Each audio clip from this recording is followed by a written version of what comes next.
जय हिंद प्यारे साथियों, क्लास 10 के जितने भी विद्यार्थी हैं जिनके एग्जाम साथियों 2026 में होने वाला है, 2026 में जितने भी विद्यार्थी के एग्जाम होने वाले हैं, आप सभी के लिए, जो विद्यार्थी कुछ भी नहीं पढ़ा है उनके लिए ये जो है क्लास रामबाण होने वाला है। क्योंकि साथियों आज से हम स्टार्ट कर रहे हैं आप लोग का 10 दिन का क्लास है को, जिसमें आपको जीव विज्ञान कंप्लीट करा देंगे और जितने प्रश्न आपको पढ़ाएंगे उतना प्रश्न में से ही आपको पूछा जाएगा। ठीक है ना, कि सारे के सारे इंपॉर्टेंट प्रश्न जो है इस 10 दिन के अंदर आपको पढ़ाने वाले हैं। ठीक है, तो जैसे कि आज डे 1 में आप लोगों को जो है 10 क्वेश्चन मिलेगा। ठीक है, उसी प्रकार से डे 2 में आपको जो है यहाँ पर 10 प्रश्न मिलेगा। तो इस प्रकार से 10 दिन क्लास आप लोग का बायोलॉजी का होगा और आपका बायोलॉजी क्या हो जाएगा तो खत्म हो जाएगा। ठीक है, 10 क्लास का प्लेलिस्ट आपको मिल जाएगा।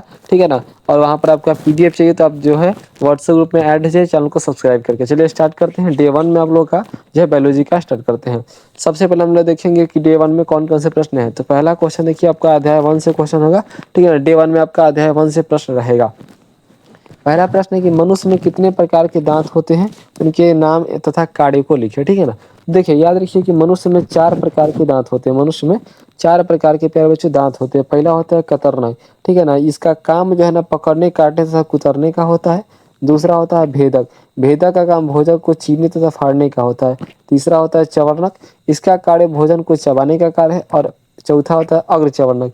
इसका कार्य भोजन को चबाने का ही होता है। ठीक है ना, तो ये आपका होगा आंसर। अगला क्वेश्चन देखिए, अगला प्रश्न आपसे पूछा गया है प्रश्न संख्या दूसरा। प्रश्न संख्या दूसरा है कि प्रकाश संश्लेषण के लिए आवश्यक कच्ची सामग्री पौधे कहाँ से प्राप्त करते हैं। देखिए जितने भी आपको प्रश्न पूछवा रहे हैं सभी के सभी पीवाईक्यू क्वेश्चन और एमसीक्यू क्वेश्चन, यानी कि सभी के सभी इंपॉर्टेंट प्रश्न है, तो आपको याद करना ही होगा। ठीक है, अध्याय 1 से जितना मैं प्रश्न इस वीडियो में पढ़ाऊंगा ना उस प्रश्नों को याद कर लीजिए। चैप्टर 1 से आपका क्वेश्चन नहीं छूटने वाला। ठीक है ना, प्रश्न है कि प्रकाश संश्लेषण के लिए आवश्यक कच्ची सामग्री पौधे कहाँ से प्राप्त करते हैं। तो आंसर देखिए, प्रकाश संश्लेषण के लिए आवश्यक कच्ची सामग्री कार्बन डाइऑक्साइड तथा जल है।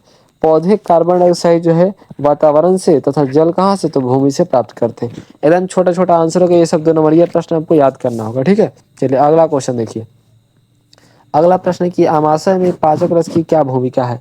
बहुत इंपॉर्टेंट प्रश्न है, आंसर देखिए। हमारे आमाशय से स्रावित होने वाला पाचक रस भोजन का पाचन करता है। ठीक है ना, हाइड्रोक्लोरिक अम्ल निष्क्रिय पेप्सिन को जो है सक्रिय पेप्सिन में बदल देता है, या भोजन को के प्रोटीन को पेप्टॉन में बदल देता है। ठीक है ना, यही कारण है कि आमाशय रस में पाचन की भूमिका ये होती है। ठीक है ना, ये आपका आंसर हो गया। अगला क्वेश्चन देखिए, अगला प्रश्न आपका है क्वेश्चन नंबर चौथा। प्रश्न है कि विषमपोषी पोषण से आप क्या समझते हैं। विषमपोषी पोषण से क्या समझते हैं, इंपॉर्टेंट प्रश्न है। देखिए वैसे जीव जो अपना भोजन स्वयं संश्लेषित नहीं करते हैं उन्हें विषमपोषी कहते हैं। उन्हें क्या कहते हैं प्यारे बच्चों, तो विषमपोषी कहते हैं। ठीक है, अगला क्वेश्चन देखिए। अगला प्रश्न अब है क्या है 5वां नंबर क्वेश्चन। प्रश्न संख्या 5वां है कि प्रकाश संश्लेषण क्या है, इसके क्रिया का रासायनिक नाम एवं समीकरण लिखिए। ठीक है ना, देखिए तो प्रकाश संश्लेषण देखिए, सूर्य के प्रकाश की उपस्थिति में कार्बन डाइऑक्साइड की मौजूदगी में हरे पेड़ पौधे अपना भोजन स्वयं संश्लेषित करते हैं। इस प्रक्रिया को प्रकाश संश्लेषण कहते हैं। इस प्रक्रिया को प्रकाश संश्लेषण कहते हैं। रासायनिक सूत्र आप लोग जो है याद कमेंट में बताइए कि रासायनिक सूत्र क्या होता है। ठीक है, आपको कमेंट में जो है याद करके बताना कि रासायनिक सूत्र क्या होता है प्रकाश संश्लेषण का। ठीक है ना, और याद कर लीजिएगा बिल्कुल। अगला क्वेश्चन देखिए, अगला प्रश्न आपका कि पाचन एंजाइम का क्या कार्य होता है। पाचन एंजाइम का कार्य बताना आपको। देखिए तो पाचक एंजाइम जटिल भोजन को सरल सूक्ष्मदर्शी तथा लाभदायक पदार्थ में बदल देता है। इस प्रकार से सरल पदार्थ छोटी आंत द्वारा अवशोषित कर लिए जाते हैं। ठीक है ना, ये एंजाइम के कार्य हो जाएंगे। अगला क्वेश्चन देखिए, अगला प्रश्न आपसे पूछा गया है प्रश्न संख्या जो है 7वां। प्रश्न संख्या 7 है कि हमारे आमाशय में अम्ल की भूमिका क्या है, बताइए। हमारे आमाशय में साथी आपसे पूछा यह गया कि अम्ल की जो है भूमिका क्या है। तो इस प्रश्न का आंसर है कि हमारे आमाशय में हाइड्रोक्लोरिक अम्ल उपस्थित होता है। यह अम्ल आमाशय में अम्लीय माध्यम का निर्माण करता है। ठीक है, इसी की मदद से एंजाइम अपना कार्य करता है। हाइड्रोक्लोरिक अम्ल हमारे भोजन में उपस्थित रोगाणुओं को नष्ट कर देता है।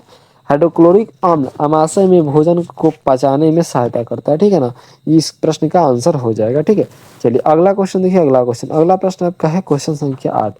सजीव के मुख्य 4 लक्षण पूछे। ये प्रश्न आपसे पूछा गया है बोर्ड एग्जाम में। ठीक है ना, इतना हल्का प्रश्न देखिए, प्रश्न आपसे पूछा गया है।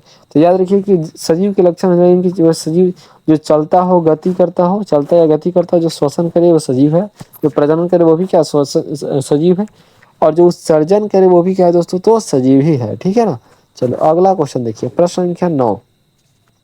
प्रश्न संख्या 9 है कि पित्त क्या है, मनुष्य के पाचक तंत्र में इसका क्या महत्व है। तो देखिए याद रखिए कि पित्त गाढ़ा एवं हरा रंग का एक क्षारीय द्रव है जो यकृत कोशिकाओं में स्रावित होता है। और नोट में याद रखिए कि पित्त अम्लीय कायम को समाप्त कर क्षारीय बना देता है, ठीक है ना। पित्त क्या करता है, तो अम्लीय कायम को समाप्त कर क्या बनाता है साथियों, तो क्षारीय बना देता है, ठीक है ना। चलिए अगला क्वेश्चन देखिए, अगला प्रश्न आपसे पूछा गया 10 नंबर क्वेश्चन। प्रश्न अंक 10 है, बहुत ज्यादा महत्वपूर्ण क्वेश्चन है, भी कर लीजिएगा, क्वेश्चन इंपॉर्टेंट। देखिए जितने भी क्वेश्चन करना है बस उतना आप प्रश्न याद कर लीजिए, ठीक है ना।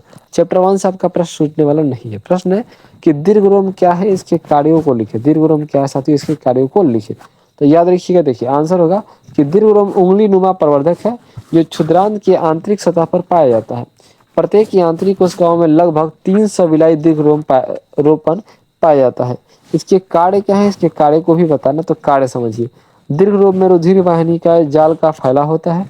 दूसरा कार्य कि बचा हुआ भोजन दीर्घरोम में दीवार द्वारा अवशोषित होकर रुधिर कोशिकाओं में रुधिर में मिल जाते हैं। ये इसके दो कार्य हो जाएंगे, ठीक है ना।